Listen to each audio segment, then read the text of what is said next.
Recently US embassy Dhaka প্রচুর পরিমাণে interview letter cancel করছে, অর্থাৎ যাদের ইন্টারভিউ ডেট ছিল এপ্রিলের 25 বা মের 5 তারিখ 10 তারিখ, তারা অনেকেই আমাদের কাছে মেইল দিচ্ছে বা কমেন্টস করছে, প্রতিনিয়ত আমাদেরকে ফোন করছে যে আমার ইন্টারভিউ লেটারটা ক্যান্সেল হয়েছে। আমি দীর্ঘদিন 1 বছর 1.5 বছর 2 বছর ওয়েট করার পরে ইন্টারভিউ ডেট পেয়েছি, বা এই ইন্টারভিউ ডেট ছিল, আমি এখন প্রিপেয়ার হয়েছি ইন্টারভিউ দিব, কিন্তু হঠাৎ করে আমার প্রোফাইলে ঢুকে দেখছি আমার ইন্টারভিউ ডেটটা নাই।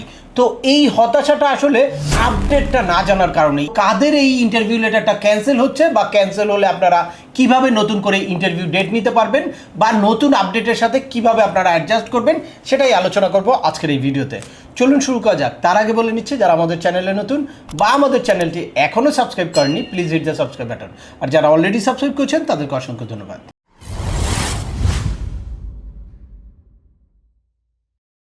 Welcome back. আপনাদের সাথে আছি আমি সিএম আমিনুল বাহার। আমাদের এই চ্যানেলে ইউএসএ, কানাডা, অস্ট্রেলিয়া, ইউকে সহ ইউরোপের বিভিন্ন দেশে ভিজিট, পড়াশোনা, ওয়ার্ক পারমিট এবং মাইগ্রেশন সংক্রান্ত বেশ কিছু আপডেটেড ইনফরমেশন আছে। আপনারা যারা যেই টপিক্সে ইন্টারেস্টেড, দয়া করে ওই রিলেটেড সকল ভিডিওগুলো দেখবেন। এরপর ছোটোখাটো প্রশ্ন থাকলে ভিডিওর নিচে কমেন্টস করবেন। আর তারপরেও একান্ত কোনো ব্যক্তিগত পরামর্শ বা আমাদের কোনো সার্ভিস নিতে চাইলে ডিসক্রিপশানে থাকা হোয়াটসঅ্যাপ নাম্বারে অ্যাপয়েন্টমেন্ট বুক করে সরাসরি যোগাযোগ করতে পারেন। অ্যাট দ্য সেম টাইম আমাদেরকে ইমেইল করতে পারেন বা আমাদের ফেসবুক, ইউটিউব ও ওয়েবসাইটগুলো ফলো করে সবসময় আমাদের সাথে যুক্ত থাকতে পারেন। এ নিয়ে চলে আসি আজকের মূল আলোচনায়। রিসেন্টলি অনেকেই আসলে হতাশ যে ইউএস এমবাসি ঢাকা প্রচুর পরিমাণে ইন্টারভিউ ডেট ক্যান্সেল করছে। তো এটার কারণ হচ্ছে ইউএস এমবাসি ঢাকা নতুন একটা আপডেট এনেছে তাদের ইন্টারভিউ সিস্টেমটার মধ্যে। আপনারা জানেন যে এর আগে আপনার DS 160 ফিল আউট না করেই শুধুমাত্র একটা ডিএস ওপেন করে তারপর কিন্তু ভিসা ফি পেমেন্ট করে দিতেন। ভিসা ফি পেমেন্ট করার পরে শুধুমাত্র 7 দিন আগে গিয়ে ডিএসটা কমপ্লিট করে সাবমিট করলেই কিন্তু হয়ে যেত।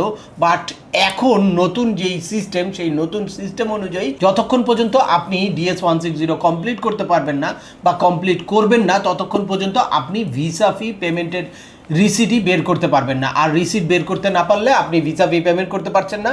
আর অনেকেই যারা যে ডিএস কমপ্লিট না করে ভিসা ফি পেমেন্ট করে তারপর ইন্টারভিউ ডেট নিয়ে এরপর অপেক্ষা করতো, যখন ইচ্ছা তখন গিয়ে DS 160 সাবমিট করতো, তাতে কি হতো, ইনফরমেশান অনেক কিছু মিসম্যাচ বা অনেক কিছু আপডেট হয়ে যেত।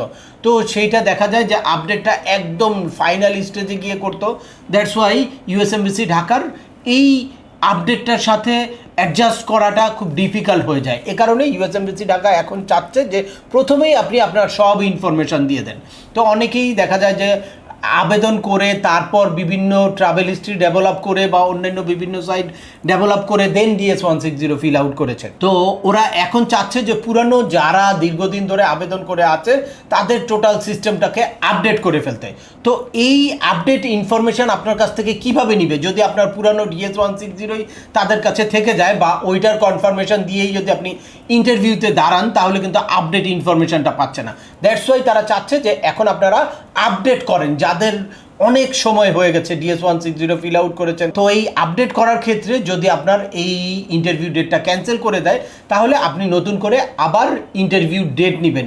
ইন্টারভিউ ডেট নেওয়ার আগে অবশ্যই আপনাকে কি করতে হবে, নতুন করে ডিএসটা আবার ফাইনাল করতে হবে, ডিএস এর কনফার্মেশন বের করতে হবে। এ কারণে আপনাদের যাদের এই ইন্টারভিউ ডেটটা ক্যান্সেল হয়ে গেছে তারা কিন্তু দ্রুততম সময়ে আপনারা আবার ডিএসটা ফাইনাল করে এরপর কিন্তু আবার ইন্টারভিউ ডেট নিতে পারবেন। যদি আপনার কোনো অ্যাড রিমুভ থাকে বা কোনো আপডেট করা থাকে, কোনো ইনফরমেশান মনে করেন যে আপনার আপডেট হয়েছে, তাহলে সেই আপডেটগুলো করে এরপর কিন্তু আপনারা ইন্টারভিউ ডেট নিতে পারবেন। আর এক্ষেত্রে অনেকেই বিড়ম্বনায় পড়ছেন যে নতুন করে আর ইন্টারভিউ ডেট নিতে পারছেন না। এক্ষেত্রে কেউ কেউ দেখা যায় যে 3টা ডেট হয়ে গেছে বা 3টা ডেট যাদের হয়ে গেছে, 3বার অ্যাপয়েন্টমেন্ট রিশিডিউল করেছেন, তারা মানে কমপ্লিটলি নিউ অ্যাপ্লিকেশানে গিয়ে আবার কিন্তু ওই ভিসা ফি এর পেমেন্টটাকে ইন্টিগ্রেট করে দেন কিন্তু আবার নতুন করে তারা ইন্টারভিউ ডেট নিতে পারবেন। কিন্তু যাদের এই ভিসা ফি পেমেন্টের ডেটটা 1 বছরের বেশি সময় হয়ে গেছে, তারা কিন্তু কিছুতেই আর নতুন করে ইন্টারভিউ ডেট নিতে পারবে না। তাদের যদি ইন্টারভিউ ডেট নিতে হয় তাহলে আবার নতুন করে ফি পেমেন্ট করে তারপর ইন্টারভিউ ডেট নিতে হবে। এক্ষেত্রে অনেকেই বিভিন্ন এজেন্সির মাধ্যমে এই অ্যাপ্লিকেশনটা ফিল আউট করে বা ভিসার প্রসেসিংটা করে। দ্যাটস ওয়াই দেখা যায় যে এজেন্সির সাথে একটা মিসআন্ডারস্ট্যান্ডিং অ্যারাইজ করছে। তারা মনে করছে যে এজেন্সি হয় ইচ্ছা করে তাদের ইন্টারভিউ ডেটটা ক্যান্সেল করে দিয়েছে, অথবা এজেন্সির গাফেলতির কারণে ইন্টারভিউ ডেটটা ক্যান্সেল হয়ে গেছে। তো এরকম মনে করার কারণ নাই। ইউএস এমবাসি ঢাকা যে কোনো সময় চাইলেই আপনার ইন্টারভিউ ডেটটা কিন্তু ক্যান্সেল করতে পারে। এটা এখন যেরকম আমরা মনে করছি যে এই আপডেটের সাথে তারা অ্যাডজাস্ট করানোর জন্য সবাইকে এই জন্য নতুন করে ক্যান্সেল করে তারপর দিচ্ছে, বা কিছু কিছু সময় এরকমও হতে পারে কোনো কারণ ছাড়াই দেখা যায় যে ওই নির্দিষ্ট সময়ে তাদের কনজুলার অফিসের বা তাদের কোনো রুটিন ওয়ার্ক আছে, তাদের কোনো ইন্টারনাল মিটিং পড়ে গেছে, তখন কিন্তু ওই সময়ের ইন্টারভিউগুলো তারা ক্যান্সেল করতে পারে। যদি আপনার ফি পেমেন্টটা 1 বছরের মধ্যে হয়ে থাকে বা আপনার ডিএসএ কোনো আপডেট না থাকে, তাহলে তো আপনি সাথে সাথেই আবার নতুন করে কিন্তু ইন্টারভিউ ডেট নিতে পারেন। আর এখন ইন্টারভিউ ডেটটাও কিন্তু খুব কাছাকাছি সময় পাওয়া যাচ্ছে। বা যদি আপনার 1 বছরের বেশি সময় হয়ে যায়, তাহলে অবশ্যই আপনাকে নতুন করে আবার ফি পেমেন্ট করে তারপর ইন্টারভিউ ডেট নিতে হবে। এটা কোনো এজেন্সির বা আপনি যে নিজে নিজে প্রসেস করেছেন তার কোনো দোষ না, তার নিজের কোনো প্রবলেমের কারণে হয়নি। অনেকে নিজেরাও কনফিউজড হয়ে যায় যে আমার কোনো ইনফরমেশান দেখে তারা কি মানে মিসগাইড হয়েছে কিনা, তারা আমার কোনো ইনফরমেশনের কারণে আমাকে পার্টিকুলারলি স্পেসিফিকভাবে কি ইন্টারভিউ ডেটটা ক্যান্সেল করলো কিনা বা আমাকে ইন্টারভিউ ডেট দিচ্ছে না, এরকম মনে করার কোনো কারণ নাই। আপনি সিস্টেমেটিক ওয়েতে আবার অ্যাপ্লাই করবেন। আপনার ডিএসের কোনো ইনফরমেশান দেখে আপনাকে ইন্টারভিউ না দেওয়ার বা ইন্টারভিউ ডেট না দেওয়ার কোনো রকম কোনো কারণ নাই।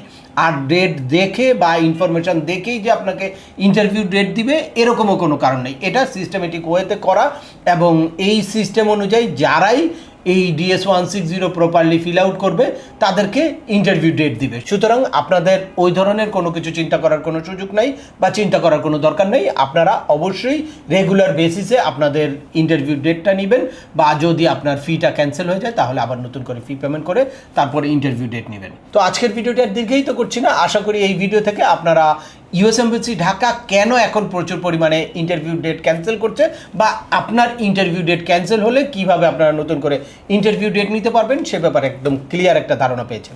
তারপরেও আপনাদের যদি এই সংক্রান্ত কোনো রকম কোনো প্রশ্ন থাকে অবশ্যই আমাকে কমেন্টস করে জানাবেন। আর ভিডিওটি ভালো লাগলে বা তথ্যবহুল মনে হলে লাইক দিয়ে আপনার বন্ধুদের মাঝে শেয়ার করে দেবেন যাদের এই ইনফরমেশনগুলো অত্যন্ত প্রয়োজন। আবার দেখা হবে নতুন কোনো গুরুত্বপূর্ণ টপিকস নিয়ে। সে পর্যন্ত সবাই ভালো থাকবেন, সুস্থ থাকবেন এবং আমাদের চ্যানেলের সাথেই থাকবেন। আল্লাহ হাফেজ।